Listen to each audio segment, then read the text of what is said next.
নেত্রকোনা দুর্গাপুরে যমুনা গ্রুপের প্রতিষ্ঠাতা চেয়ারম্যান বীর মুক্তিযোদ্ধা নুরুল ইসলাম বাবুলের আত্মার মাগফিরাত কামনার দোয়া, স্মৃতিচারণ ও আলোচনা সভার মধ্যে দিয়ে যুগান্তরের রজত জয়ন্তী পালিত হয়েছে। সোমবার স্বজন সমাবেশের আয়োজনে এ প্রতিষ্ঠা বার্ষিকী পালিত হয়। এ উপলক্ষে দুর্গাপুর প্রেস ক্লাব হলরুমে প্রেস ক্লাব সাধারণ সম্পাদক মাসুম বিল্লাহ এর সঞ্চালনায়, যুগান্তর প্রতিনিধি ও প্রেস ক্লাব সভাপতি তোবারক হোসেন খোকনের সভাপতিত্বে আলোচনা সভায় প্রধান অতিথির বক্তব্য রাখেন উপজেলা নির্বাহী অফিসার মোহাম্মদ নাবিদ রেজানুল কবির।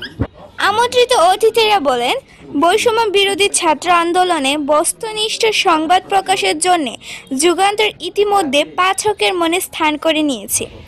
মিডিয়া ব্যক্তিত্ব বীর মুক্তিযোদ্ধা নুরুল ইসলাম সংবাদ জগতের আইকন। যুগান্তর এগিয়ে যাক, যুগান্তরকে শুভকামনা। শিশু যুগান্তরের রজত জয়ন্তীর কেক কাটেন অতিথিরা।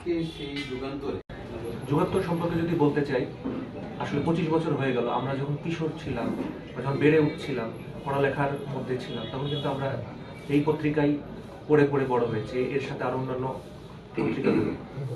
যুগান্তর অন্যতম শীর্ষস্থানীয় একটি পত্রিকা এবং 25 বছরে আমার মনে হয় না যে যুগান্তর কখনো কোনো কিছু নিয়ে বিতর্কিত হয়েছে। আমার মনে পড়ে না, হতে পারে, কিন্তু আমার মনে পড়ে না। তো এই পত্রিকাটি কিন্তু 25 বছর ধরে তার ইমেজ মানে বজায় রেখে চলেছে, যেটি অত্যন্ত ভালো। আমি এমন একটি জায়গায় থাকতাম কিশোর বয়সে, যখন আজকের পেপার আমি তার একদিন পরে পেতাম, এরকম অবস্থা। এতটা রিমোট এরিয়াতে থাকতাম যে একদিন পরে সে পেপারগুলো পেতাম। তো একটা পেপারে লেখা, এটি কিন্তু খুবই আমার কাছে মনে হয় গুরুত্বপূর্ণ। তার কারণ একেবারে রুরাল লেভেলে যে মানুষগুলো থাকে, তারা কিন্তু ওই লেখাগুলো, ওই লাইনগুলো, শব্দগুলো দেখেই কিন্তু একটা পারসেপশন তৈরি করে ফেলে মেন্টালি।